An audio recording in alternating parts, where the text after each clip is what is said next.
Woo! Season 4, episode 4. Spirits, Saints, and Steins. How Spain does October. Aren't we so excited to be doing this episode with you today? And we have some contrasting views about some of this, so it's going to be a really great episode. Autumn in Spain, from spooky to spiritual. Looking forward to it. I'm Nalini Sharma, and I am Laura Senior Garcia, and we are your co-hosts for the Made in Spain podcast. Please, please, please, if you haven't already, subscribe, follow, write to us in the recommendations. Let us know what your thoughts are on the podcast so far. Every interaction that you have with us allows us to make this podcast even better. So we appreciate you and love our audience and hope that, we can continue to do this amazing podcast for you. Yeah, we need your support. Absolutely. And we want to hear from people too. So. Of course. And sometimes we do hear from people, and that's one of the reasons we go visit the places that we do visit. So I guess you could say, to start this episode off, that October in Spain is really a season of contradictions for many, many reasons. I would say so. It's not just the push and pull of weather, because you have really warm days, but then you're starting to get rain. The temperature starts to cool off a little bit. So it's almost like everything in one in this month. October happens to be my favorite month here. I really love October here. What makes it your favorite month? Do you think it's I think it's temperature, the temperature. Vibe? The temperature. It's the temperature. I also like fall. So, yeah.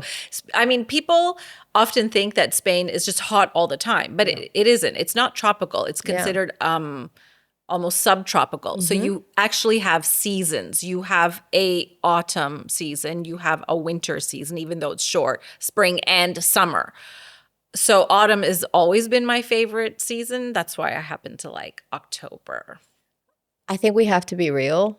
The climate is changing. Yes. And, even we visited the south of Spain. We had our family in the Alicante area telling us there was like almost a Dana thunderstorm going on while we were there at like 27 degrees Celsius in October, which is kind of crazy. But yes, I would agree that October is actually one of my favorite months as well, and also for different reasons. So one of the topics that we're going to talk about today is Halloween in Spain and the traditions around it, and, the All Saints Day. Halloween is actually like my favorite day of the year, or, my favorite kind of celebration of the year.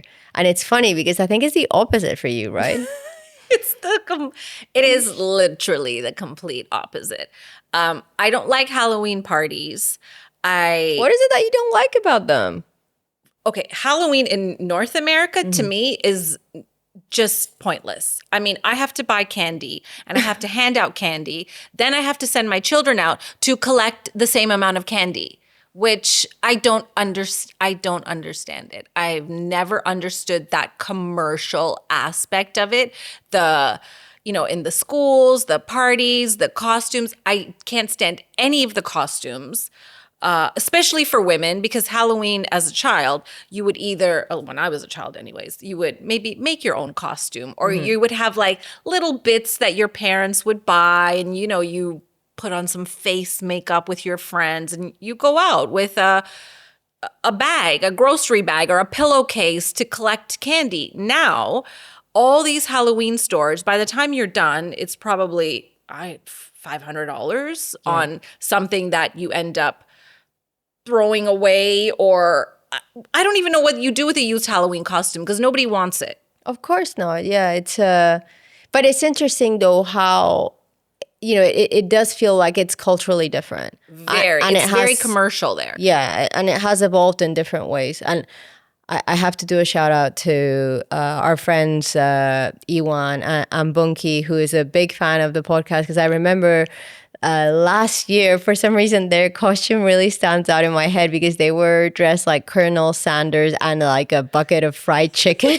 And they actually made all this stuff. And I'm like, how do people come up with this? Actually, I think that is cute. If you put the time and effort into doing something, I think it's a creative outlet. But I just say in North America, it's very, I mean, they put out Halloween decorations and costumes after back to school. Yeah, absolutely. It's the kind of the next thing after the back to school. It's always something else. And that was one of the reasons. But I did tell Laura this year that I wanted to dress up for Halloween. Yeah. So she almost dropped the phone. Yeah, I was like, surprise. That's another conversation. So a couple of reasons why Halloween for me has always been, a holiday or a celebration that I love. I've always been into, like the spooky stuff, the paranormal, there's a lot of the things that I like to listen to in my own time as well. And here is called La Noche de las Brujas. Okay. So the night of witches. Right. And there are a lot of still remaining pagan celebrations that happen, particularly in the north of Spain. Okay. So in the north of Spain, witches, or what we would call brujas, are called megas. So they are in Galicia. There is still also what they call Noche de las Ánimas, that you can see that these people who still identify as megas or witches, they do wander in the forest. And, it's a thing about like connecting with the spiritual world, because there is a belief for many people who have that let's say pagan background, right, and still believe in some of these things, that the night of Halloween is the night that the veil between the world of the living and the world of the dead is at its thinnest. So veil. Yes, the veil. I could be like, veal. What's a veal? Isn't that like a little cow? I'm not laughing at you. No, I want it. It's like we go back and forth about, I correct you with this. There's veil like as in, okay, like veil like as in like a wedding veil? Yeah. Okay. Yeah. Not the veal, not the little cow. It's, the thing is, the pronunciation of the letters. Okay. But it's spelled the same? English and Spanish. Veil, V-E-I-L. Okay.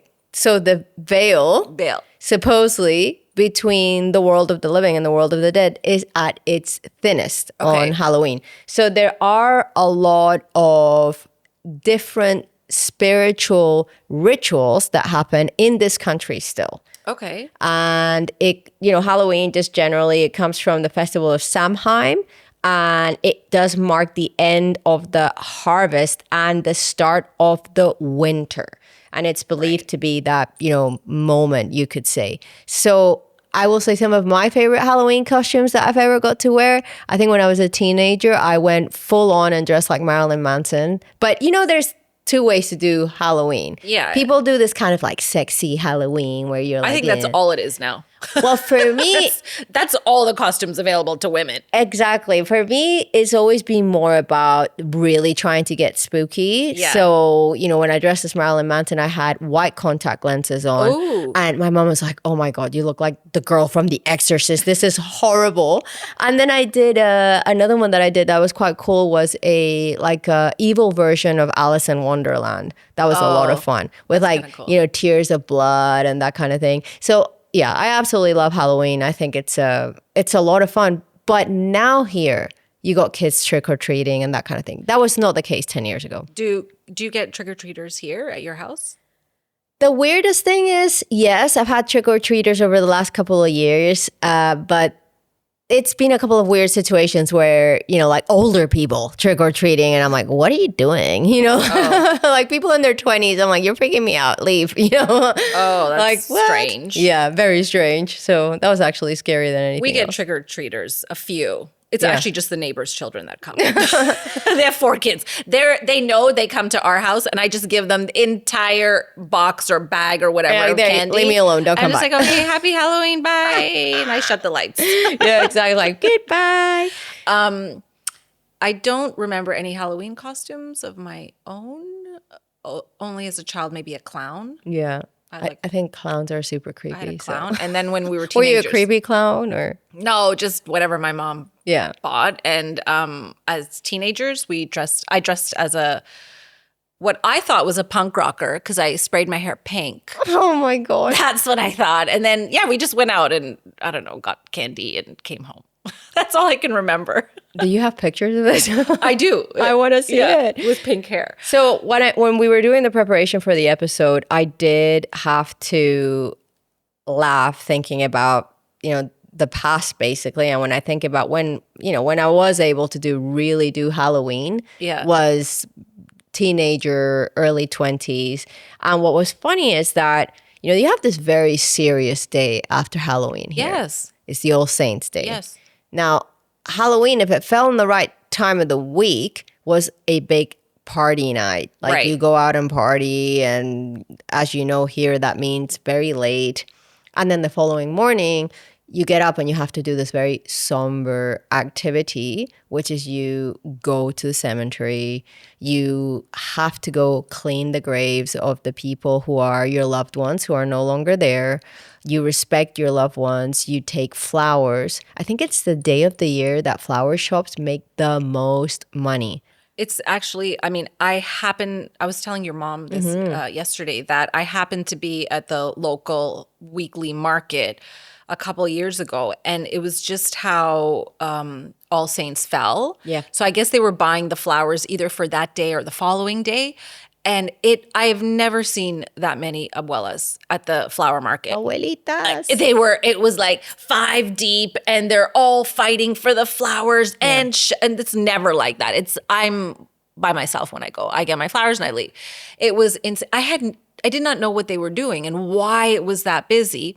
And then I went to pick up a bunch of flowers, and one of the grandmas said, "No, you can't get that." Yeah. And she's like shouting at me. And I realized after, because there's certain flowers that are considered unlucky or that you would not put on a headstone or a grave or anything like that. And I said, "Oh, I'm sorry.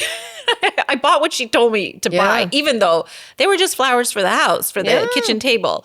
But it was, and then as I was driving home, I started to see some signs, and I said, "Oh, okay, I understand now. This is something that they celebrate on this day for their loved ones who have passed." So it's the 1st of November, and it has been one of the most sacred family holidays since the 8th century. Yeah. So it's got a lot of history behind it. I will say quite a bit of it is also around social pressure, meaning that, if you go to the cemetery and you see a grave that has not been looked after, there's no flowers, and, God forbid that someone knows you and that knows that you didn't go and take care of that is actually something to be ashamed about here. Yeah. So there's a lot of social pressure around it. I do think generationally it's starting to change a bit. A lot of younger people don't like to go to the cemetery. They don't think it's necessary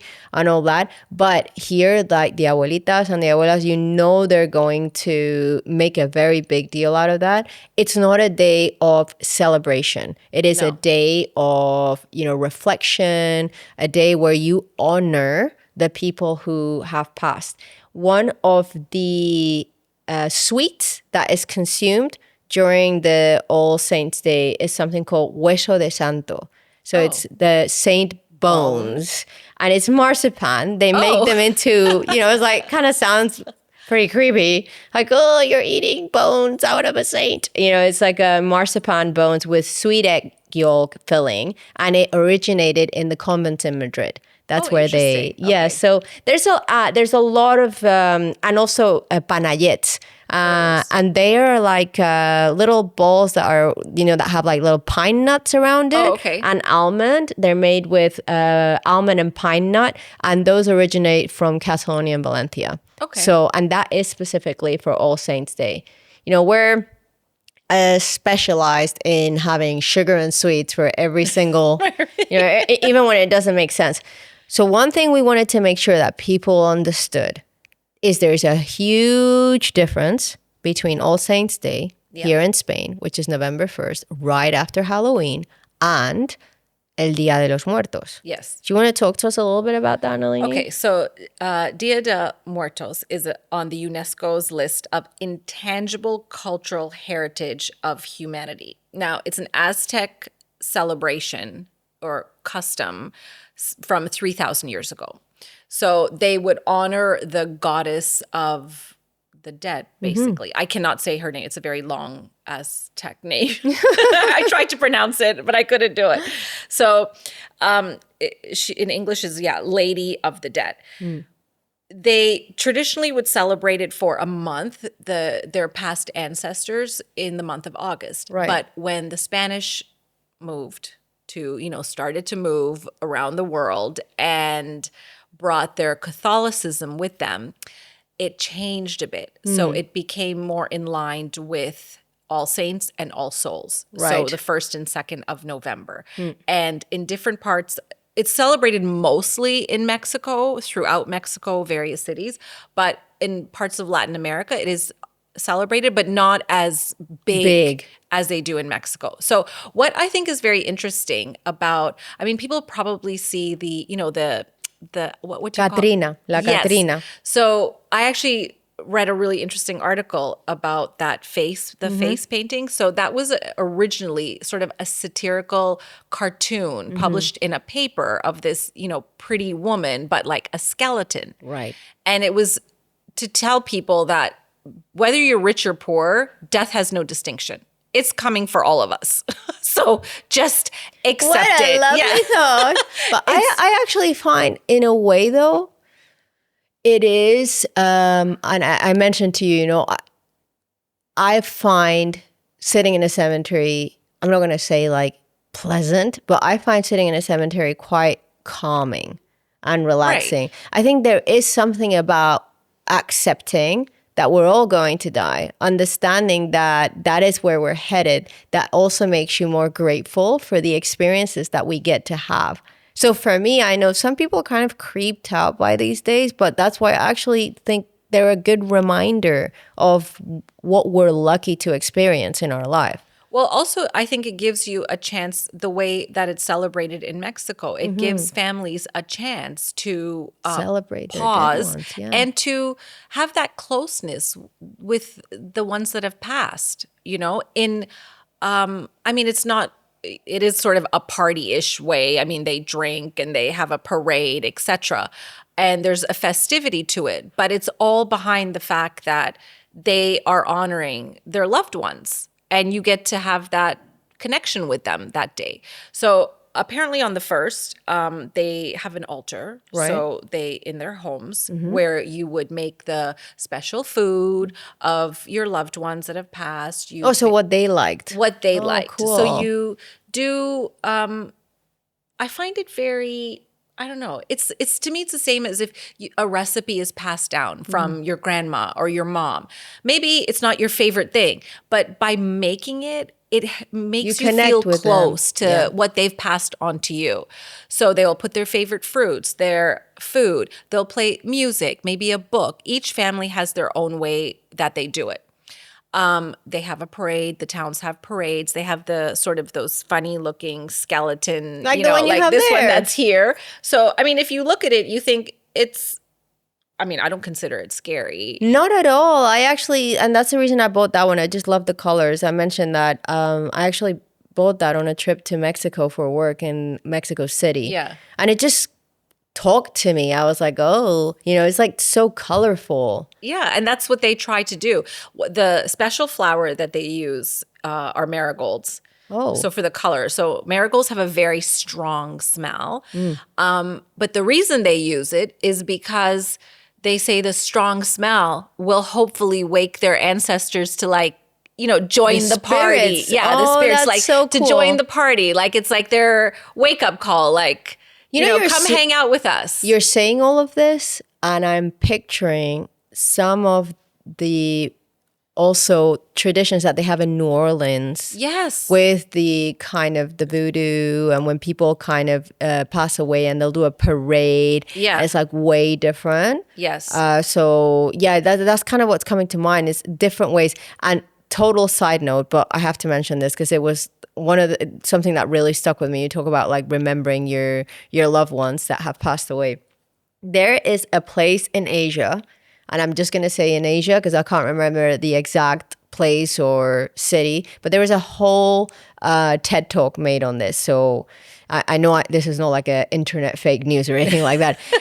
There's a place in Asia where they conserve their dead. Okay. Some process like a mummification. Okay. But they're, keep them in the same clothes that they passed away in or they liked. And they bring them out once a year and they actually sit them down at the table. Oh, and they're actually sitting there with like the mummies of their loved ones and kind of like serve the meal that they like and everything, but they're at the table. I thought that was like the creepiest thing. Okay, but again, think traditions, right? To them, that's what makes sense.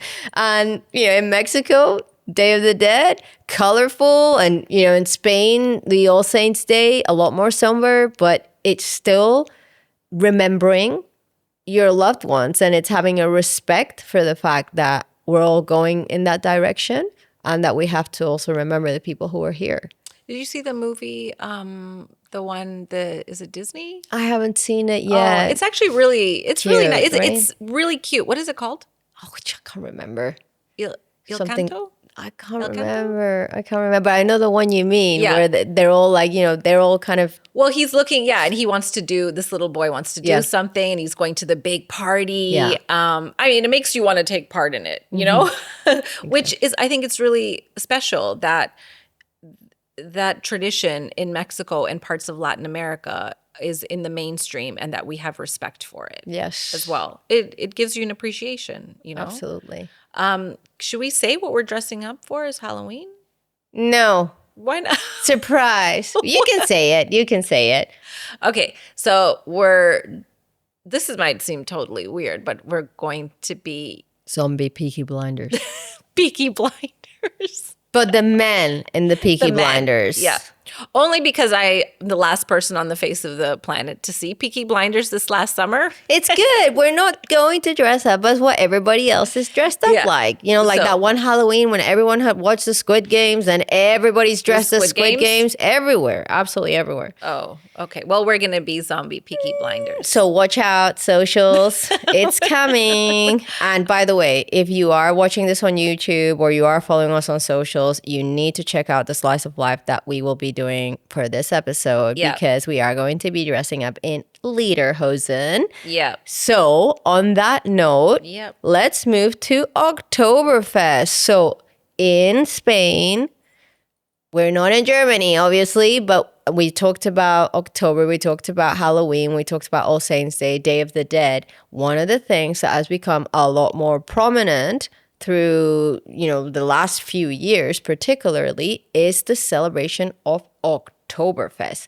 So before I give a little bit of the kind of history of Oktoberfest for those who may be interested in the tidbits here, Nalini, why don't you tell me your first impressions and really would like your honest perspective and opinion, Oktoberfest. Okay. Firstly, I don't drink beer, number one, and I don't eat pork. So it is kind of a tough one for Nalini. I don't drink beer and I don't eat pork. So Oktoberfest is a lot of pork sausages and beer. Yeah. So, but the thing is, I'm not affected by it. If where we live, there happens to be a very large Oktoberfest, I don't know, festival? I don't know how else to say it. It goes on for 10 days. Yes. So it's usually the 2nd to the 12th of October. Yeah. And it used to be in Calpe, which is a huge German community. Right. But Lanuthia, has a very, very strong infrastructure and, somewhere where it can hold a lot of people, etc. So Calpe still has like a smaller Oktoberfest, but the big Oktoberfest came here to Lanuthia. Several years now. So, yes. And I mean, they do an amazing job. There's a huge tent. It's very well organized. It's free. It's free to get in. Obviously, you buy your. I think at some point they charged but now they're not charging an entrance anymore. No, the parking is super easy. They have buses that take people there or taxis to get you home after. They bring in German bands that play the Oktoberfest music. People dress up in the lederhosen. Proper lederhosen. Proper. Not like the ones we're going to be wearing for the slice of life. Proper lederhosen. There's a lot of German people that congregate and people from all over the place, right? Yeah. And I would say, I mean, despite the fact that I don't drink beer and I don't eat sausages, they did have. They have some options. No, they had options. They had really, really tasty chocolate waffles. Chocolate waffles. And they also did serve half a roast chicken. Roast chicken. You can't get a quarter. No, you just have to have half. You need to have, I think they're German-sized portions. Oh, yeah. I'm pork knuckle and all that great stuff. Yeah. But it is fun. Like, just to go for a night, it is fun. Everybody's dancing. People are in a good mood. They have the classic music that, I mean, I don't know what the songs are called, but I don't know. And all mentally hear it. I loved the people who like the Oktoberfest music, but for me, like, I can take it for about 30 minutes and then I need out. And I understand that this is very much like a cultural thing. Of course. Of course, if you are in Munich, and I was actually there a few years ago, right before Oktoberfest, the week before, you could already feel it. It's such a big deal, right? Yeah. So let's go to because this was actually quite interesting when I first found out about this. It's very unique, the background behind Oktoberfest, because from the outside, it just looks like beer. You get to October and you drink copious amounts of beer. And really, people drink so much beer. Yeah. I like beer, but I can't drink more than a certain amount because there's just no capacity in my body to be able to, like I drink a liter of beer, where is it going to go? So first Oktoberfest that ever took place was in 1810. And this is where it gets really interesting. It was celebrating a royal wedding of Crown Prince Ludwig and Princess Therese of Bavaria. There were horse races, fairgrounds, and beer brewed under the Reinheitsgebot, which is the 1516 purity law. And it became a tradition. So guess what? People liked it so much that even though these people only got married once, they decided to do it every year. Can I just point out La Tomatina? Yeah, exactly. So this is it. See, and this is what's so interesting about doing a podcast such as this is that you learn about all different cultures and traditions and festivities, and sometimes there is no reason as to why it exists to the stage that it does in today's world. Well, it starts off small. But just imagine, right? They were the royalty at the time. So there was a huge royal wedding. So I'm sure they went all out, obviously. But for people to like it so much that you go, you know what? I think we should do this every year. Bigger. But what's amazing is that with immigration, people moving, there are Oktoberfest celebrations. Not that I grew up with Oktoberfest, but it's very common in North America to have Oktoberfest celebrations and festivities. If you want to have a good chuckle and a laugh, go on Instagram and look for people of Oktoberfest, and you will see the most affected people you have ever seen in your life trying to keep up in Munich.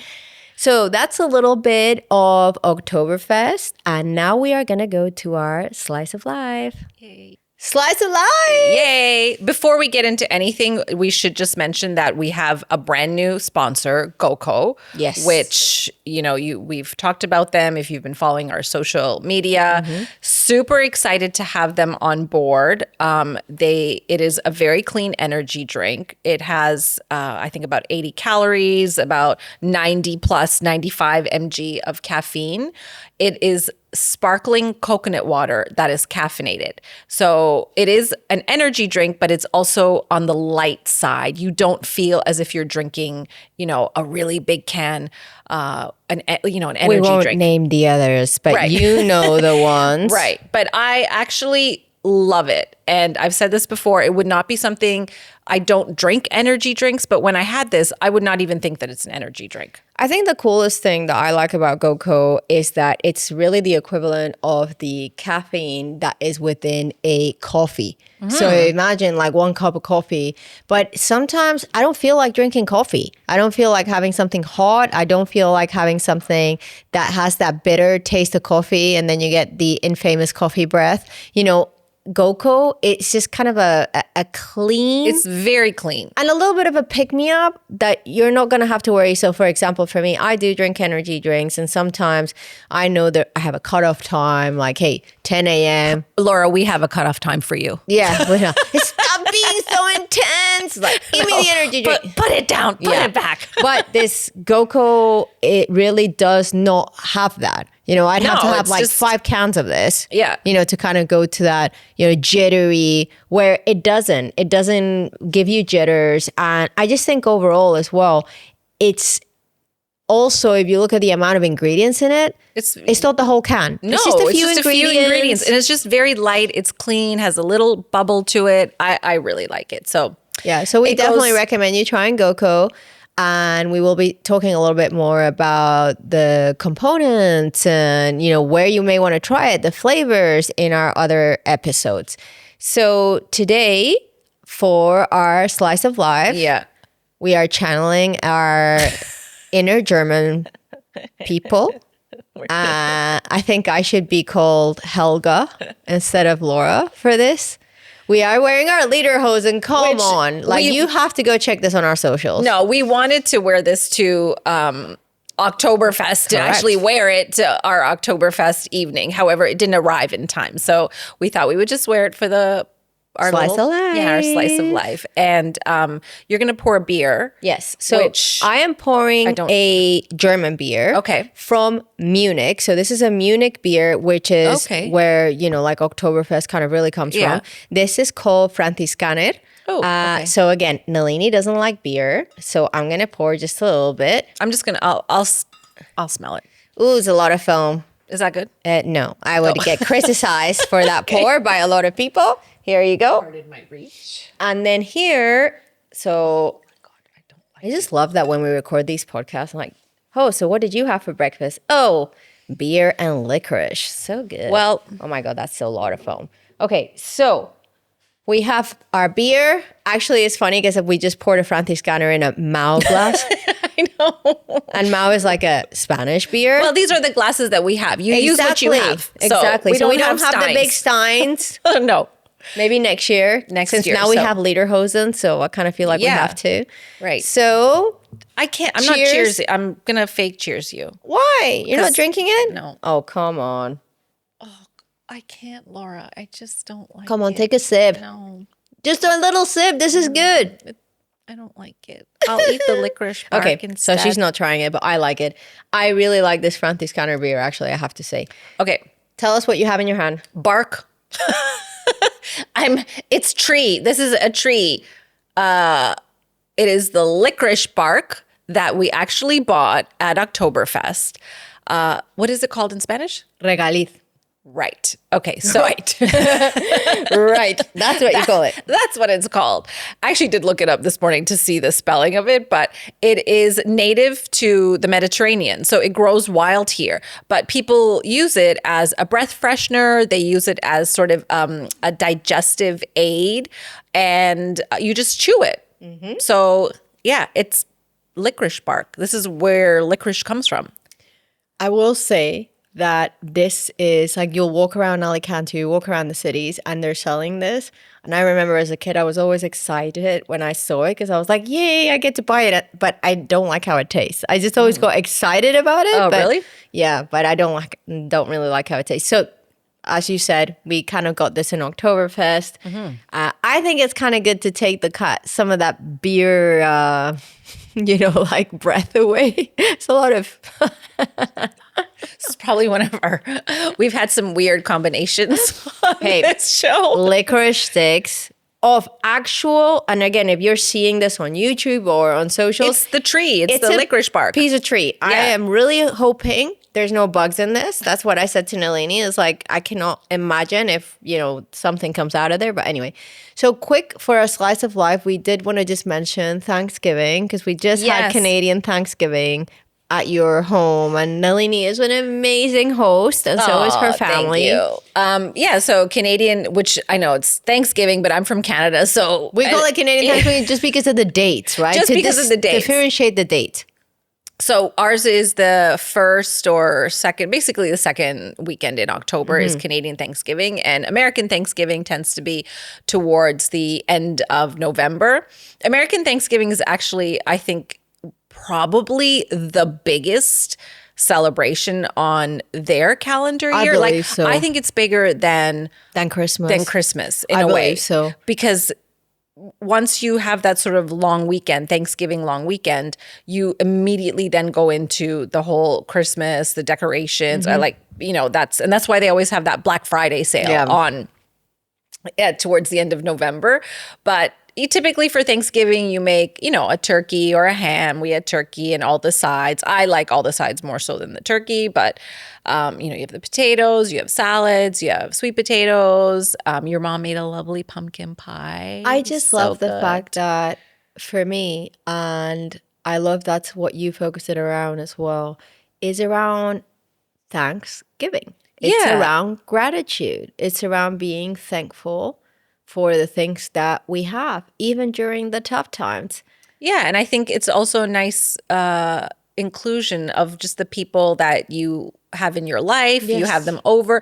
And the reason I always sort of prefer Thanksgiving over, let's say, a Christmas lunch or something like that, simply, it's not even the food. The food's very similar that I would serve at Christmas. It's just the fact that it represents change. Yes. And it's the changing of the season. It's sort of, and the kids are in school. It's the beginning of, they're in school now. It's a new school year. You're looking forward towards the end of the year, and you're taking that pause to be with your friends, your family. You do something maybe. In Toronto, I would go, take the kids to a pumpkin patch, or you go on a nice fall walk. You do something family-oriented. Yeah, and you're just there to really appreciate what you have, and you don't have to exchange gifts, and I was going to say, I think what I love about Thanksgiving, and we don't have Thanksgiving here in Spain, but we have adopted doing Thanksgiving because we love the holiday, is I think what's really cool is that it's not a commercial holiday. No. There's no buying of stuff, other than obviously food. But there's no kind of also you're not competing against 20 other Christmas parties, No, it's just like a nice lunch that you have or a dinner. So yeah, I'm really glad you guys were there. It was nice. Beautiful. Are you ready for the sentence of the day? Yeah. I'm going to hold my I'm going to have another licorice stick. Hold your licorice. Yeah. Hold your licorice. The sentence of the day today is no hay octubre sin trueno, ni santos, sin duelo. No hay octubre sin trueno, ni santos sin duelo. October with no saints. No. So trueno? Mm-hmm. I don't know that word. It means I can't think of the word in English now. Like in a storm. Lightning? Thunder. Yes. Thunder. Okay. So in October, there's no October without thunder. Okay. Nor saint without sorrow. Oh, that's a good one. Yes. You don't need to translate that because it's really true. The meaning is change is natural. Storms and reflection are both part of the season. Yeah. I was like, nice. oh, how perfect is that one? Aww. So, no hay octubre sin trueno, ni santo sin duelo. Oh, that's a nice one. So we have reached the end of our episode today. Thank you very much, everybody, for coming along with us. We can't wait till our next one. And our next episode, we are going in a really different direction. Quite literally. Yes, totally different direction. So we are going to head south. We're going to start heading south to Jerez. Yes. And we're going to be talking about the Royal Andalusian Art Equestrian School. Yes. It is a mouthful, but can't wait to be sharing that with you. All right. Thank you for listening. Bye for now. Bye for now.